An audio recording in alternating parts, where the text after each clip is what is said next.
Esa canción que acabamos de cantar, Muestra a Cristo, es una canción que a mí personalmente me gusta mucho. Cuando estoy preparando el sermón muchas veces la pongo para recordarme que más allá de todo lo que podamos hablar, profundizar, incluso mencionar palabras en griego o el ejercicio hermenéutico que hagamos, la predicación se trata de mostrar a Cristo. Y en cualquier pasaje que agarremos en la Escritura va a apuntar hacia Cristo y hacia el plan de redención.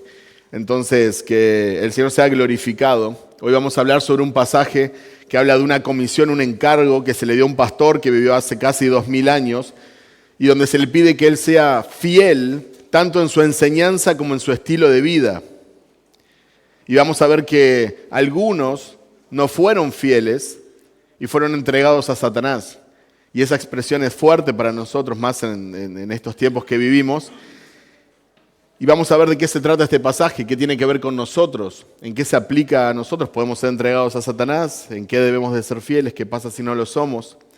Es un pasaje muy interesante y con la ayuda de Dios vamos a ver a Cristo también en este pasaje. Estamos en 1 Timoteo 1. Vamos a comenzar con los versículos del 18 al 20 y luego vamos a continuar unos versículos más entrando en el capítulo 2. 1 Timoteo 1, 18 al 20 dice: Esta comisión te confío, hijo Timoteo, conforme a las profecías que antes se hicieron en cuanto a ti, a fin de que por ellas pelees la buena batalla, guardando la fe y una buena conciencia, que algunos han rechazado y naufragaron en lo que toca a la fe. Entre ellos están Himeneo y Alejandro, a quienes he entregado a Satanás para que aprendan a no blasfemar. Pablo le dice a Timoteo que le ha confiado una comisión, un encargo, un mandato, una misión. Pero Pablo mismo ha recibido, él, un encargo de parte de Dios, también una misión de parte de Dios, una comisión, un mandato. Y eso se encuentra en el primer versículo de esta carta, en 1 Timoteo 1:1. Dice: Pablo, apóstol de Cristo Jesús, por mandato de Dios nuestro Salvador y de Cristo Jesús, nuestra esperanza. Me encanta porque en el primer versículo podemos ver en esta carta pastoral que es escrita a un joven pastor que estaba en Éfeso, que se le dice cómo tiene que instruir y en qué tiene que instruir a la iglesia y cómo la iglesia debe de comportarse. Lo primero que Pablo le recuerda es que él está bajo una comisión. Él fue mandado, él es un siervo y habla de la esperanza que tenemos en Cristo. Cristo es nuestra esperanza. Y en cierta forma todos nosotros hemos sido comisionados por el Señor. Claro, no todos seremos apóstoles como los 11, no todos seremos pastores como Timoteo, no todos tenemos el mismo rol dentro de la iglesia, dentro del cuerpo de Cristo, pero todos fuimos comisionados y podríamos ver un montón de pasajes que nos habla de que somos embajadores de Cristo, de que se nos ha dado el ministerio de la reconciliación. Nosotros somos representantes de Cristo, creemos en el sacerdocio universal de creyentes. Todos nosotros portamos la esperanza de Cristo y podemos compartirla y debemos compartirla a otros. Pero acá hay una comisión específica que Pablo le está dando o está reconociendo en este joven pastor Timoteo. ¿Y cuál es la comisión? Bueno, Pablo está haciendo una referencia a los versículos 3 y 4. Él ya le había dicho cuál era su encargo y cuál era su comisión, y ahora en este versículo está retomando esa comisión.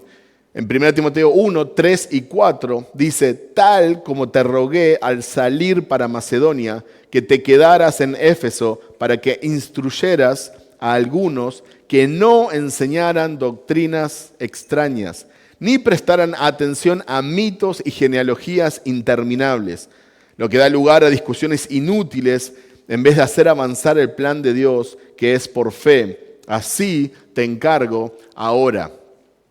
Entonces, en el pasaje que estamos estudiando hoy, él está retomando este encargo que ya le había mencionado en la carta. Es muy interesante porque la palabra griega que encontramos para encargo o comisión en el versículo 18 es la misma palabra que encontramos en el versículo 4, en el versículo 5, parangelía. Es un término militar que se refiere a la orden de un oficial al mando. En otras palabras, no es un consejo, no es una recomendación, no es opcional. Esto es una orden militar de un superior. Hay un encargo, un mandato, una misión que cumplir. Y no hay dudas de cuál es la comisión de Timoteo. Instruir a los que enseñan doctrinas extrañas. Hoy en día se escucha mucho que la doctrina no importa o que la doctrina divide. Doctrina se refiere a enseñanza. Y Pablo está comisionando a este joven pastor, a este joven Timoteo, está reconociendo ese llamado, vamos a ver este llamado que él ya tenía, y le dice, instruí, enseñá a aquellos que están enseñando cosas extrañas, están enseñando doctrinas extrañas. Una doctrina extraña es toda aquella enseñanza que no tiene base en la Biblia, que no viene de la palabra de Dios. Son extrañas a la revelación escrita de Dios. Esta es la revelación que Dios nos ha dado. Esta es la profecía segura.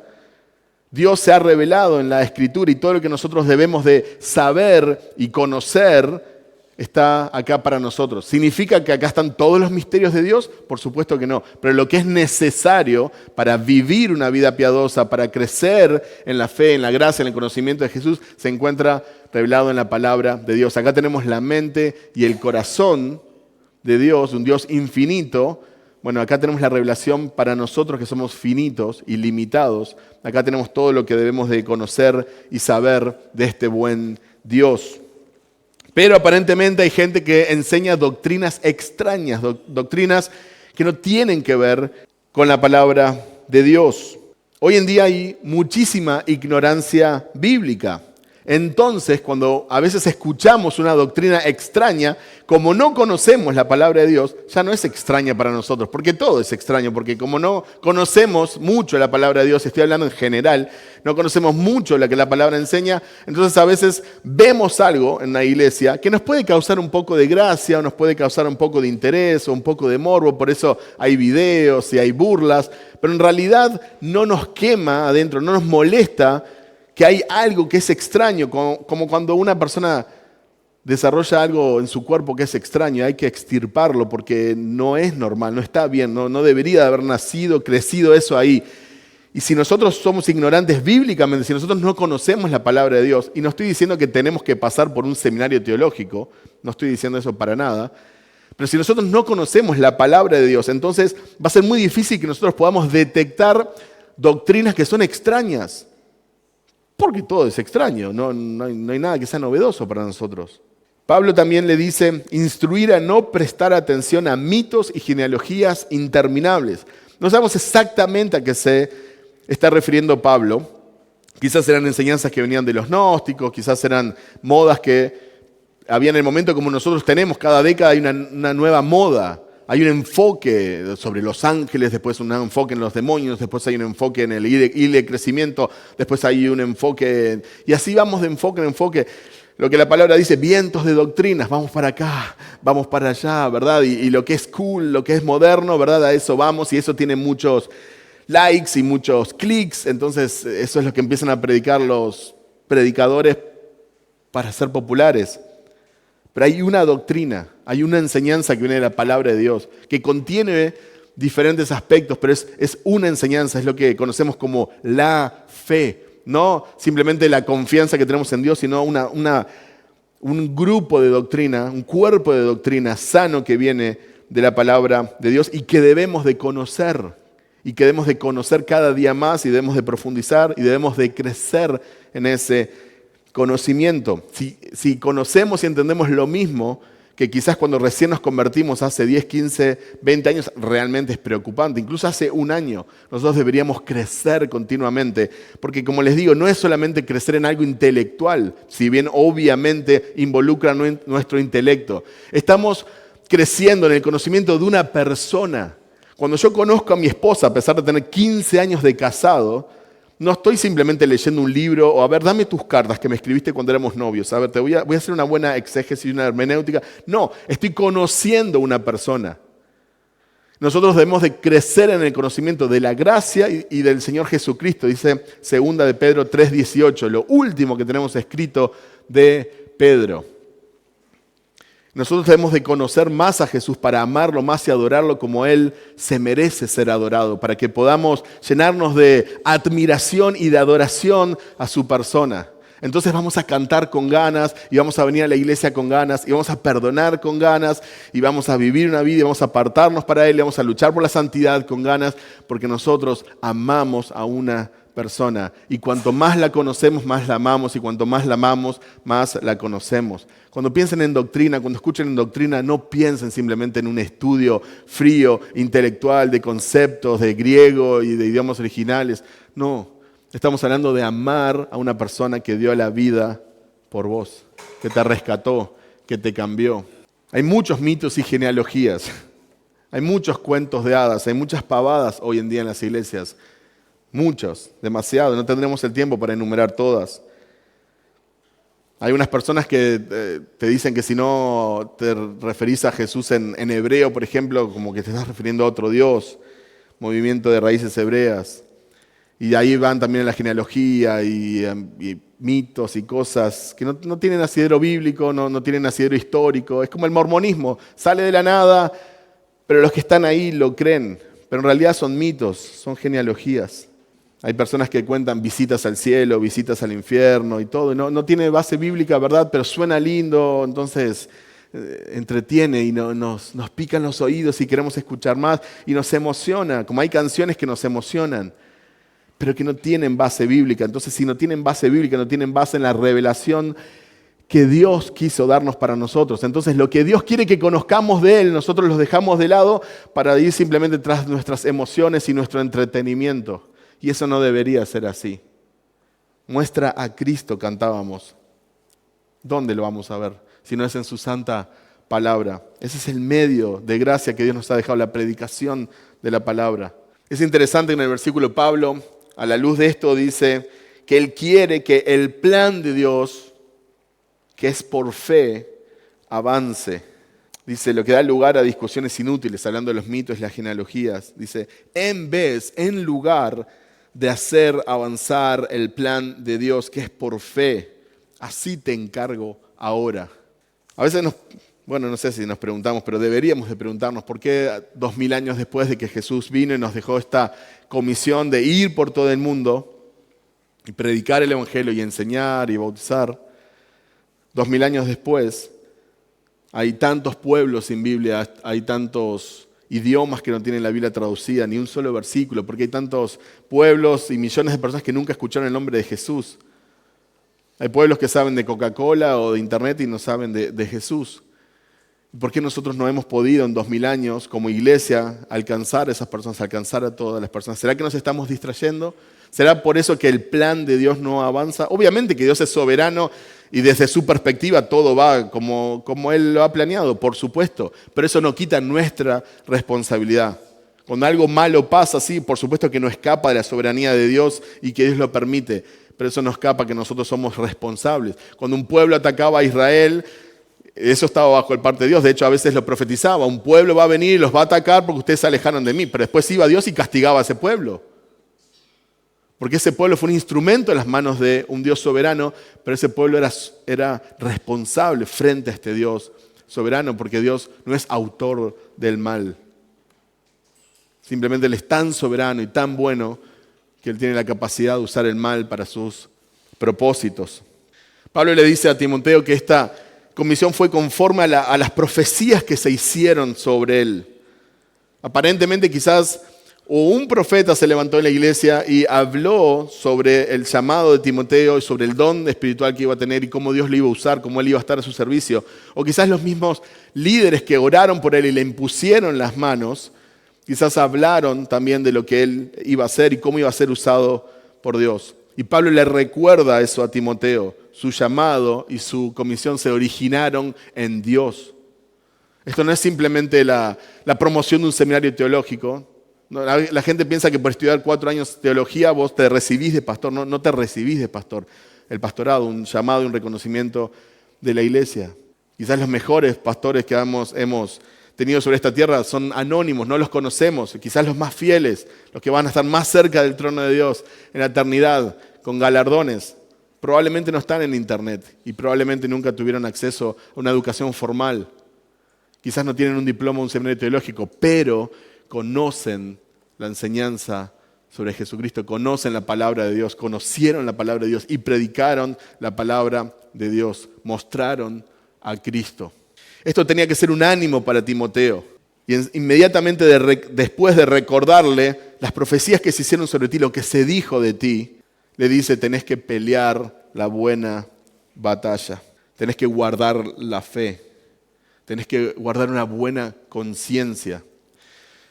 Si nos enfocamos específicamente en el contexto inmediato de Timoteo como pastor, podríamos decir que el pastorado o el ministerio en general no es nada fácil. Ahora, no creo que se limite exclusivamente a los ministros, creo que esto es algo que también se aplica en diferentes áreas a todos los cristianos. Es una batalla, es una lucha y vas a tener que esforzarte por guardar la fe y una buena conciencia. En otras palabras, tenés que ser fiel en lo que enseñás y en cómo vivís. No pienses que porque no estás detrás de un púlpito no estás enseñando. Estás enseñando a tus hijos, estás enseñando a los incrédulos que hay en tu trabajo o en tus estudios, a la vista de tus vecinos. Todos ven cómo vivís, todos saben. Tus redes sociales te exponen, no solo las redes sociales, tu día a día.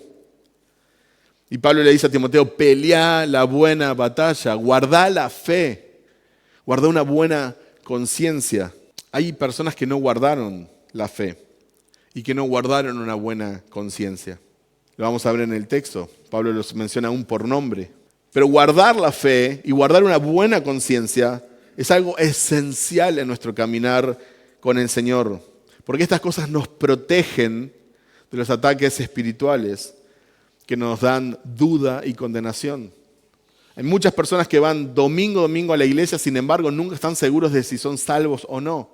Muchas veces por la práctica del pecado, muchas veces por su falta de conocimiento y de crecer en la fe, y nunca están 100% seguros de que si son perdonados o no. Dicen que es por gracia, pero también quieren tener cierto rendimiento, tienen que esforzarse, tienen que hacer ciertas cosas porque si no, no se sienten salvos. Por otro lado, hay muchas personas que, porque están haciendo muchas cosas y tienen muchas actividades y están ministrando y sirviendo, entonces piensan que está bien. Pero en realidad nunca pusieron su fe en Cristo, realmente no conocen nada del castigo en sustitución que recibió Jesús por nosotros. No conocen, no saben del Evangelio, pero están haciendo muchas cosas, entonces su alma se calman.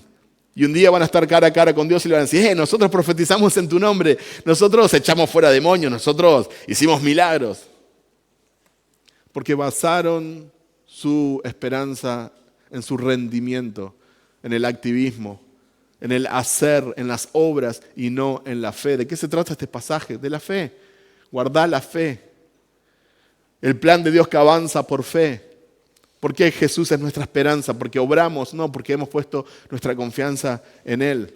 Pero hay algunos que no han guardado la fe. Y hay algunos que no tienen una buena conciencia. Los versículos del 5 al 7, estamos en el capítulo 1, me voy un poquito para atrás, si bien ya hemos predicado, lo hemos visto porque hace parte del contexto, 1 Timoteo 1, 5 al 7, pero el propósito de nuestra instrucción es el amor nacido de un corazón puro, de una buena conciencia y de una fe sincera. Pues algunos, desviándose de estas cosas, se han apartado hacia una vana palabrería. Quieren ser maestros de la ley, aunque no saben lo que dicen ni entienden las cosas acerca de las cuales hacen declaraciones categóricas. A mí me encanta que en este momento Pablo haga una referencia al amor, porque hoy en día cuando nosotros mencionamos a alguien por nombre que está predicando cualquier cosa y que no es bueno que las personas escuchen, que tenemos que marcar esto no es cristianismo. Parece, se disfraza de predicador, de pastor, incluso de sana doctrina, pero no es bueno lo que está enseñando. Y si no es bueno, no va a ser bueno para tu alma, no va a ser beneficioso. Pero si vos das el nombre, si vos apuntás a un ministerio, a una iglesia, a un pastor, entonces, ¿qué es lo primero que te dicen? ¿Dónde está el amor? No tenés amor, solo juzgás. ¿Verdad o mentira? ¿Verdad o mentira? ¿O me pasa solo a mí? No podés decir absolutamente nada que sea negativo de una persona que viene en el nombre de Dios, aunque la palabra dice que van a venir falsos profetas en el nombre de Dios, porque inmediatamente te tachan, no tenés amor, solo juzgás. Y Pablo, precisamente hablando de las personas que se apartan de la buena doctrina, de la fe, de la buena batalla, dice, el propósito de nuestra instrucción es el amor nacido de un corazón puro. Es el amor nacido de un corazón puro, de una buena conciencia y una fe sincera. En otras palabras, cuando tenés amor, tenés fe, tenés una buena conciencia, no te puede dar lo mismo lo que dicen en nombre de tu Salvador, de aquel que murió por vos. No te puede dar lo mismo. Y si vos amás a tus hermanos, no te puede dar lo mismo de lo que estén consumiendo. No te puede dar lo mismo que los engañen, que los desvíen de la fe. No te puede dar lo mismo. Y no te puede dar lo mismo que los perdidos, los incrédulos, aquellos que no conocen aún a Cristo, estén siendo guiados hacia pastos secos, donde no hay reposo, donde no hay alimento, a cisternas vacías, donde no hay agua viva. No te puede dar lo mismo, no nos puede dar lo mismo. La doctrina importa, pero porque Jesús importa. No solamente por tener diplomas, no solamente por ver quién habla más intelectualmente, quién usa palabras más profundas, o quién divierte más a la gente. No es eso lo que estamos hablando. La doctrina importa porque queremos ver a Cristo, el Cristo bíblico, el Cristo que Dios nos ha revelado en su palabra. Pablo dice que rechazaron la buena conciencia y naufragaron respecto a la fe. Usa una palabra que ellos conocían muy bien. De hecho, Pablo había naufragado 4 veces cuando un barco se hunde en el mar. Pablo menciona por nombre a 2 de los tantos que han naufragado, se han estrellado, que no llegaron a buen puerto. Arrancaron bien, cuando un barco zarpa, ustedes pueden ver un crucero, las personas están contentas, que se hacen familiares, se despiden, hay música, sale en paz, sale del puerto, todo es lindo, fotos, pero luego en alta mar todo cambia. Hay tormentas, hay desafíos. Me tocó estar en un accidente de barco, no me pasó nada, obviamente estoy acá, gracias a Dios, se terminó no hundiendo, pero tuvimos un accidente de barco. Y el estrés que la gente tiene y todo lo que se vive, los gritos, se apagan las luces, no sabes si te estás hundiendo, viene en helicóptero, es súper estresante. Nadie quiere pasar por un naufragio. Sin embargo, muchas veces en la forma que nosotros vivimos nuestra vida, las cosas que creemos, simplemente nos están llevando a un final anunciado, al naufragio de nuestra fe. Y Pablo menciona por nombre a 2 de los tantos que han naufragado, no son los únicos. Él menciona a Himeneo y a Alejandro. Y hay un par de pasajes donde se mencionan estos nombres y no podemos estar 100% seguros de que son las mismas personas, quizás muy probablemente lo sean. Si vamos a la segunda carta de Timoteo, 2 Timoteo 2, 16 al 18, encontramos la primera de las menciones que les quiero compartir. 2 de Timoteo 2, 16 al 18. Evita las palabrerías vacías y profanas, porque los dados a ellas conducirán más y más a la impiedad, y su palabra se extenderá como gangrena. Entre ellos están Himeneo y Fileto, que se han desviado de la verdad diciendo que la resurrección ya tuvo lugar, trastornando así la fe de algunos. Pablo no dijo simplemente, hay que amarlos, no podemos juzgar, están luchando sus batallas y no sabemos. No, Pablo dice, ellos están trastornando la fe de algunos por el mensaje que están predicando. Están diciendo que ya pasó esto, que no pasó, entonces están trastornando la fe de algunos. A él no le daba lo mismo. Y le escribe una segunda carta a este joven pastor, Timoteo, y hace mención de ellos por nombre. Porque no es algo místico, no es algo abstracto. Bueno, quizás alguien. No, acá fulano está enseñando algo que no está bien. Vamos a hablar con fulano. No es por mal, es por amor. No solo amor por fulano, que puede terminar muy mal, porque también él se está desviando de la fe, sino por amor a los otros, porque también los otros se pueden desviar. Y no solo por ellos, sino también por amor a Cristo, que debe ser exaltado y bien predicado cada domingo y en cada ocasión de enseñanza. Él tiene que ser bien cantado, no podemos cantar cualquier pavada. Tenemos que cantar verdad, no importa cuán divertido sea. Tenemos que cantar el Evangelio, tenemos que cantar sobre su persona. Él tiene que ser bien predicado, tenemos que acercarnos a Jesucristo bíblicamente. Cuando oramos tenemos que orar bíblicamente. No podemos declarar simplemente porque no es un genio la lámpara, es el Dios soberano.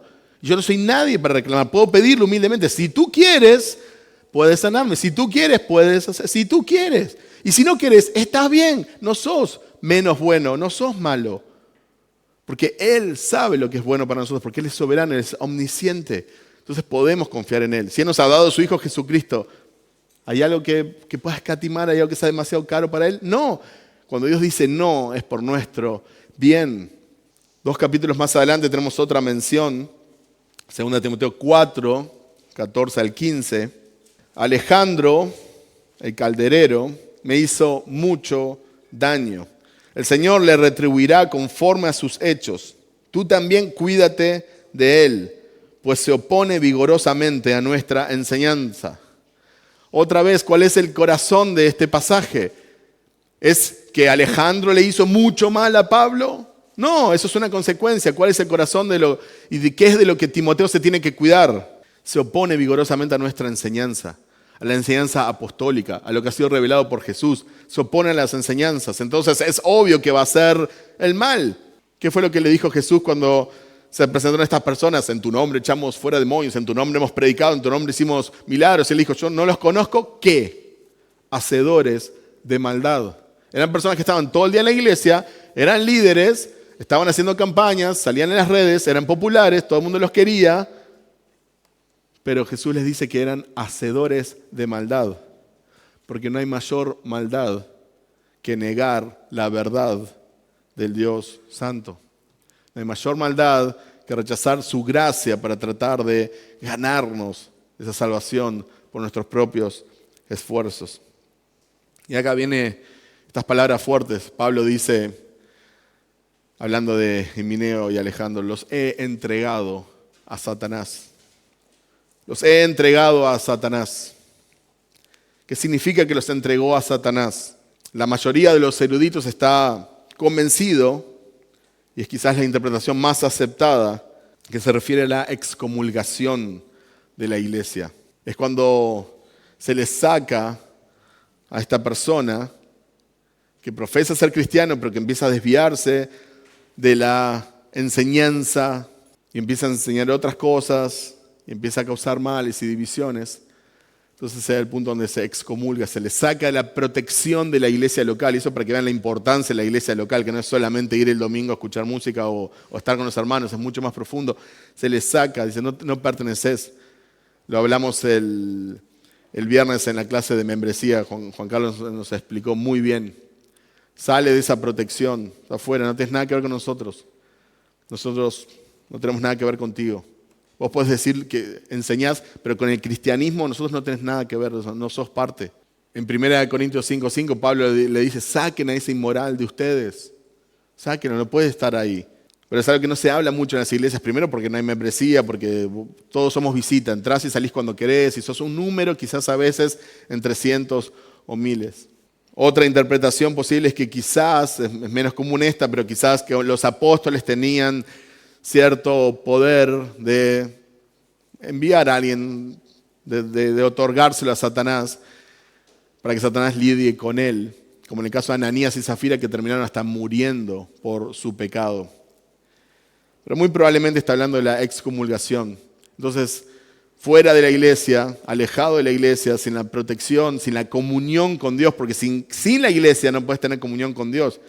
Y no me malinterpreten, no estoy diciendo que tenés que ir a la iglesia para ser salvo, estoy diciendo que si sos salvo vas a ir a la iglesia y te vas a alimentar y vas a estar con los hermanos y vas a recibir instrucción bíblica y vas a recibir amonestación y ánimo y corrección y vas a ser parte también de la disciplina de unos a otros, animarnos en el Señor. Entonces está como en las manos de Satanás.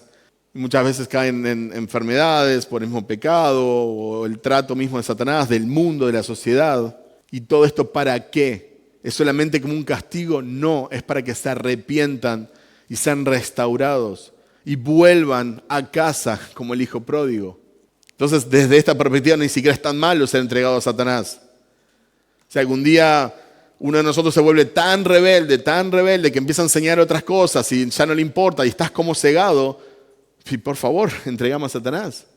¿Es porque me gusta que Él me inflija sufrimiento? No, es porque ahora que estoy pensando fríamente, yo no quiero llegar al punto de rebeldía donde termine destruyendo mi propia vida, naufragie de la fe y incluso lastime a otros en el cuerpo de Cristo.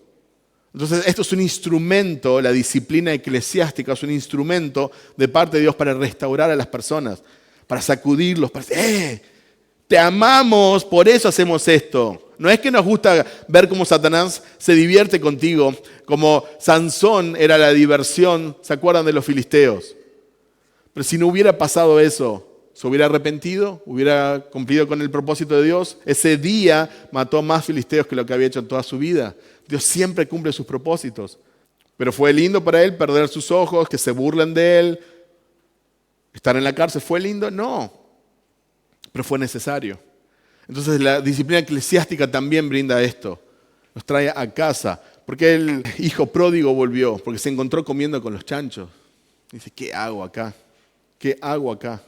En la casa de mi padre cualquier empleado come bien y yo acá con los chanchos, ¿qué hago acá? Entonces las circunstancias difíciles es algo que Dios usa también para traernos a casa. Y si estás pasando, quizás esta es tu situación, te encontrás lejos de Dios, estás escuchando este mensaje, estás visitando lo que sea, pero te das cuenta que no tenés comunión con Cristo, no tenés comunión con su iglesia, que te están pasando muchas cosas malas. Bueno, volvé a casa. Ahora, no predicamos el Evangelio de la Prosperidad. No significa que porque estás en la iglesia y estás caminando con el Señor, todo te va a ir bien en la vida. No, tampoco eso no es una enseñanza bíblica. Pero no es lo mismo pasar pruebas por la fe o pasar pruebas por seguir a Cristo y pasar a pruebas en familia. En el mundo tendréis aflicción, dijo Jesús, y habrá persecuciones. Pero no es lo mismo eso a ser entregado a Satanás. No es lo mismo estar lejos de casa. No es lo mismo. Si un pastor en nuestros días dijera lo que Pablo dice, imagínate, a tal cantante o a tal predicador, a tal pastor, a tal iglesia, los entrego a Satanás. ¿Por qué sos tan duro? ¿Dónde está el amor, Pablo? ¿Y la gracia de Dios? ¿Por qué los mencionás por nombre? Solo juzgás. ¿Cuál es el propósito de que todos sepan? Bueno, todo esto que estamos hablando es necesario. Y es la voluntad de Dios. No es que sea bueno, no es que nosotros queremos andar denunciando falsos profetas. O sea, ¿alguien de verdad, un cristiano, se goza en eso? Mirá, descubrí esta herejía, ahora la voy a exponer. No. Si alguien tiene ese corazón, es un espíritu conflictivo, es una persona que no se goza en la santidad de Dios, simplemente quiere hacer problema o quiere ser escuchado. Hay un momento donde es necesario detectar enseñanzas extrañas, herejías, y exponerlas e incluso llegar al punto de exponer a la persona que las está enseñando. Romanos 16:17 dice, les ruego, hermanos, que vigilen a los que causan disensiones y tropiezos contra las enseñanzas que ustedes aprendieron y que se aparten de ellos. No interpreté, no expliqué el texto, solo leí el texto. Lo voy a leer una vez más, Romanos 16:17. Les ruego, hermanos, que vigilen a los que causan disensiones y tropiezo contra las enseñanzas que de ustedes aprendieron y que se aparten de ellos. ¿Cuál es el deber de la iglesia? Vigilar a los que están enseñando otras cosas. ¿Y qué tenés que hacer? Apartarte. Porque esa persona va a terminar en las manos de Satanás. Entonces yo no quiero estar ahí. Me va a salpicar todavía, ¿no? Quédate ahí tranquilo. Es por el bien de nuestra alma, es por el bien de la iglesia, el cuerpo de Cristo. El propósito de entregarlos a Satanás es que aprendan a no blasfemar, dice el texto. Por ende, es obvio que el principal motivo por el cual son entregados a Satanás es porque estaban blasfemando. ¿Qué significa blasfemar? Bueno, el primer significado es hablar mal de Dios. También podría referirse a hablar mal o abusivamente de otro cristiano, principalmente aquellos quizás que están enseñando, que están en el liderazgo. Al naufragar de la fe, se constituyen blasfemias vivas, por así decirlo, porque causan que otros hablen mal de la verdad, que otros hablen mal de Cristo. Pablo usa una expresión tan fuerte, son los entregados a Satanás. No es un juego, no es un chiste, es porque es algo grave. Es hermoso ver en el pasaje que hay esperanza para los blasfemos. Hay esperanza para los blasfemos. Fíjense en los versículos 12 y 13 del capítulo 1. 1 Timoteo 1, 12, 13. Doy gracias a Cristo Jesús nuestro Señor, que me ha fortalecido porque me tuvo por fiel, poniéndome en el ministerio, aún habiendo sido yo antes blasfemo, perseguidor y agresor. Sin embargo, se me mostró misericordia porque lo hice por ignorancia en mi incredulidad. Pablo fue un blasfemo. Sin embargo, ahora era un ministro del Señor. ¿Por qué? Porque recibió gracia. Amigo blasfemo, hay gracia. Amigo blasfemo, arrepentite y pone tu fe en Cristo. Hay esperanza para los blasfemos. Esto es hermoso. Pablo dice, yo era incrédulo, era por ignorancia. Ahora, el problema es cuando cristianos, en el nombre de Cristo, en el nombre de la sana doctrina, en medio de la iglesia, blasfeman. Ese es otro problema. Porque se supone que ya conociste la verdad, se supone que ya conociste la gracia, se supone que ya fuiste rescatado. Pero estás hablando mal de Dios o de su verdad a través de otras personas. Muchos llegan a la conclusión de que posiblemente Himeneo y Alejandro hayan sido líderes de la iglesia. Y por eso era especialmente necesario mencionarlos por nombre. Porque no era alguien que pasó, ¿verdad?, y que dijo algo que no era correcto. Quizás, probablemente eran líderes de la iglesia que estaban enseñando, que tenían un lugar de enseñanza y que estaban guiando a las personas hacia doctrinas extrañas, que nada tenían que ver con lo que Dios ha revelado. Pablo también fue un blasfemo, recordemos esto, y llegó a ser un ministro del Señor. Me encanta cuando Pablo escribe a las iglesias y le dice, esto eran algunos de ustedes. Y acá en la iglesia, imagínense si todos expusiéramos nuestro pasado y las cosas que hemos hecho. Nos asustaríamos primero, nadie vendría más, no te sentarías con el que está a tu lado. Pero el punto es que hay gracia, que Dios nos ha rescatado, que Dios nos ha cambiado, que Dios nos ha perdonado. Y si hoy en día estás del otro lado, antes de Cristo, bueno, hay esperanza. Dios puede cambiarte, Dios puede darte una nueva vida, Dios puede perdonarte y Dios puede aún usarte. ¿Porque lo mereces? No, por su gracia y para su gloria. Hay esperanza en Jesús, que fue lo primero que dijo Pablo en su carta. Jesucristo, nuestra esperanza. Es interesante en este punto porque Pablo le escribe a un pastor para instruirle cómo debe dirigir la iglesia del Señor. Y ya vimos lo que Dios no quiere que suceda en la iglesia. Y Pablo lo deja claro personalmente, lo que él no quiere que suceda en la iglesia, que pase. Pero ahora vamos a ver lo que sí debe de pasar en la iglesia. Ahora vamos a ver lo que Dios quiere que suceda en la iglesia. Y vamos a ver los próximos 7 versículos. 1 Timoteo 2, del 1 al 7. Exhorto pues, ante todo, a que se hagan plegarias, oraciones, peticiones y acciones de gracias por todos los hombres, por los reyes y por todos los que están en autoridad, para que podamos vivir una vida tranquila y sosegada, con toda piedad y dignidad.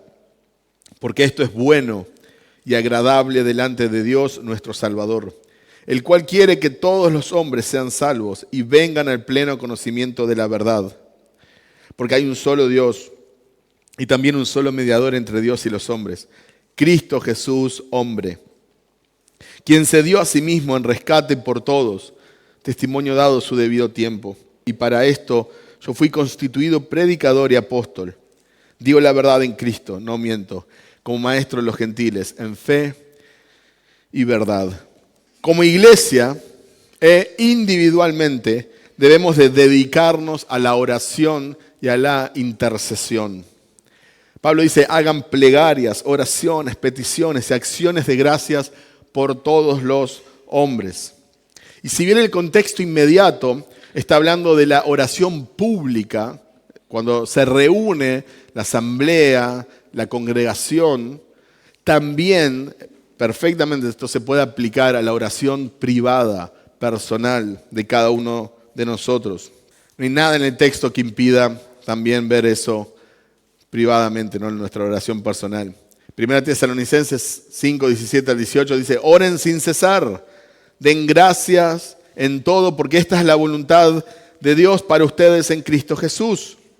Dios quiere que como iglesia nos dediquemos a la oración y a la intercesión. Y también Dios quiere que individualmente, personalmente, nos dediquemos a la oración y a la intercesión. Y Dios quiere que oremos e intercedamos por todos los hombres o por todo tipo de hombre. Desde el rey hasta aquel que se considera lo más bajo de esta sociedad. Y especialmente Dios quiere que intercedamos por las autoridades, por eso lo menciona en el texto. En Romanos 13, del 1 al 4, me pueden acompañar si desean, vemos la importancia de las autoridades y cómo Dios las considera sus siervos. No significa que sean cristianos o que hayan puesto su fe en Cristo, pero es algo que Dios ha establecido aún entre los incrédulos para que haya orden y paz. Romanos 13, del 1 al 4. Sométase toda persona a las autoridades que gobiernan, porque no hay autoridad sino de Dios y las que existen por Dios son constituidas. Por tanto, el que resiste la autoridad a lo ordenado por Dios se ha opuesto, y los que se han opuesto recibirán condenación sobre sí mismos. Porque los gobernantes no son motivo de temor para los de buena conducta, sino para el que hace el mal. ¿Deseas pues no temer a la autoridad? Haz lo bueno y tendrás elogios de ella, pues es para ti un ministro de Dios para bien. Pero si haces lo malo, teme, porque no en vano lleva la espada, pues es ministro de Dios, un vengador que castiga al que practica lo malo. Los romanos, cuando recibieron esta carta, escucharon esto, estaban bajo persecución. Sin embargo, Dios no nos anima a hacer una revolución y a entrar en la violencia. Nos anima a todo lo contrario. Y a Timoteo, que tiene que instruir a su iglesia, a su comunidad en Éfeso, le dice: oren, intercedan por todos los hombres y por aquellos que están en autoridad. Interceder por las autoridades termina siendo para nuestro beneficio. Dice Pablo, para que vivamos una vida tranquila y sosegada con toda piedad y dignidad. Estas dos palabras podrían hacer una referencia a la paz interna y a la paz externa. Entonces tenemos que interceder por las autoridades. Tertuliano dijo: debemos orar por nuestros emperadores, que Dios les conceda una larga vida, un gobierno seguro, una familia próspera, tropas fuertes, un senado leal, un pueblo obediente, que todo el mundo pueda estar en paz y que Dios les conceda, tanto a César como a cada hombre, el cumplimiento de todos sus deseos justos. Qué hermoso lo que dice Tertuliano. Nosotros estamos tan metidos lamentablemente en la política, tenemos más de política que de doctrina bíblica en nosotros, entonces siempre estamos pensando, ¿verdad?, en la revolución y los políticos son corruptos, y sí, son corruptos la mayoría, y queremos cambiarlos, y queremos tirarlos, pero la palabra de Dios nos anima a orar por ellos, a bendecirlos en ese sentido. Obviamente, después Dios es soberano y Él sabe lo que hace y lo que permite, pero eso es lo que nos ha mandado a nosotros, interceder por ellos.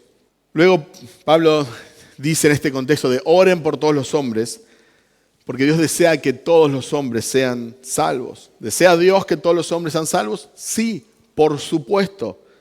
Segunda de Pedro 3:9 dice: el Señor no se tarda en cumplir su promesa, según algunos entienden la tardanza, sino que es paciente para con ustedes, no queriendo que nadie perezca, sino que todos vengan al arrepentimiento. Dios quiere que todos los hombres sean salvos. Ahora, si este es su deseo, ¿qué le impide obtenerlo? Porque no todos somos salvos. Bueno, nosotros debemos de diferenciar la voluntad de Dios y los decretos de Dios. La voluntad de Dios como un padre que quiere lo mejor para sus hijos, y no significa que Dios sea padre de todos, sabemos que solo aquellos que estamos en Cristo tenemos a Dios como padre. Pero por ejemplo, Ezequiel 18:32 dice: pues yo no me complazco en la muerte de nadie, declara el Señor Dios, arrepiéntanse y vivan. A veces nosotros pensamos que Dios está simplemente como esperando que la gente tropiece para mandarlos al infierno y castigarlos, ¿no? Que Dios está así, ¿no? Como que tiene algo adentro, ¿verdad? Que quiere castigar. Y no es eso lo que vemos en la palabra de Dios. Dios no quiere que nosotros nos muéramos. Dios no está gozoso porque nos manda al infierno. No es así, qué bueno, hoy mandé 3 cosas, se murieron, cae. Que no acepten a Cristo, que no entreguen a Cristo, que se van al infierno. No es esa la actitud de Dios. Dios quiere que todos los hombres sean salvos. Pero ese no ha sido el decreto de Dios. Por eso, no todos los hombres serán salvos. Aquello que Dios ha decretado es aquello que es inamovible. Dios ha decretado que Jesús regresará. Te guste o no, lo creas o no, lo esperes o no, Jesús va a regresar, eso lo ha decretado. Pero Dios no ha decretado que todos los hombres sean salvos. Algunos le han llamado la voluntad permisiva de Dios y la voluntad soberana de Dios. Nosotros simplemente podemos diferenciar la voluntad de Dios y los decretos de Dios. El plan que Él escogió, que Él hizo, es el plan que más gloria le da. Por eso es el plan que Él escogió. Los hombres solo pueden ser salvos a través del Evangelio. Y Pablo le dice a Timoteo, hay un solo Dios, no hay 3 dioses, no hay muchos dioses, hay un solo Dios y hay un solo mediador entre Dios y los hombres. Jesús mismo lo dijo en Juan 14:6, yo soy el camino, la verdad y la vida. Nadie puede venir al Padre si no es a través de mí. No importa si nunca escuchaste de Jesús, no importa si naciste en una tribu remota, no importa si naciste en otra religión y te enseñaron equivocadamente sobre Jesús. O sea, ¿estás en Cristo o no estás en Cristo? No se puede llegar al Padre si no es a través del Evangelio. Dios no va a salvar a ninguna persona en contra de su voluntad. Nadie en el cielo va a decir, bueno, Él me escogió, me trajo acá, con lazos de amor me trajo y bueno, acá estoy, pero yo no. No. Toda persona que está en Cristo está ahí porque llegó a través del Evangelio. Y dice Pablo, testimonio dado a su debido tiempo. En Gálatas 4, el 4 al 5 dice, pero cuando vino la plenitud del tiempo, Dios envió a su Hijo, nacido de mujer, nacido bajo la ley, a fin de que redimiera a los que estaban bajo la ley para que recibiéramos la adopción de hijos. Y Pablo le dice a Jesucristo, hombre. Y esto no es en detrimento de su divinidad. Por supuesto, Jesús es 100% Dios.